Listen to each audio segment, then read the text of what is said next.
বন্ধুরা তোমরা সকলেই জানো হার্দিক পান্ডিয়া 2027 আইপিএল মুম্বাই ইন্ডিয়ান্স থেকে না খেলতে পারে। 99% ধরে রাখো সে মুম্বাই ইন্ডিয়ান্স থেকে 2027 আইপিএল খেলবে না বন্ধুরা। অতএব বন্ধুরা আমাদের কেকেআর টিমের কাছে একটাই রিকোয়েস্ট, আমরা যে করে হোক হার্দিক পান্ডিয়াকে বন্ধুরা আমাদের টিমে চাই বন্ধুরা।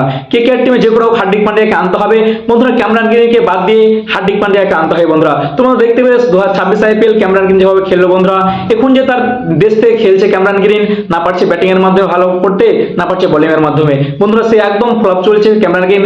অতএব বন্ধুরা ক্যামেরন গ্রিনকে ছেড়ে দিয়ে আমাদেরকে হার্দিক পান্ডিয়াকে আনতে হবে, তাকে বন্ধুরা ক্যাপ্টেন্সি দিতে হবে। তোমরা দেখতে পেলে আজিঙ্ক্য রাহানে 2025 সালে এবং 26 সালে ক্যাপ্টেন্সি করেছে, সে হয়তো ভালোভাবে ক্যাপ্টেন্সি করতে পারেনি।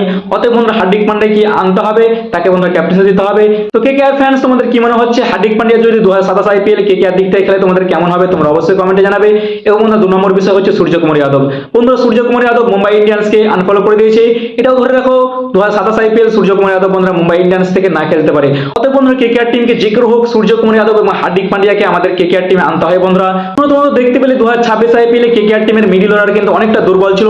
এই দুজন যদি চলে আসে বন্ধুরা কেকেআর টিমে, তাহলে বন্ধুরা কেকেআর টিমের মিডল অর্ডার কিন্তু অনেকটা মজবুত হয়ে যাবে। তো বন্ধুরা তোমাদের কি মনে হচ্ছে তোমরা অবশ্যই কমেন্টে জানাবে কিন্তু।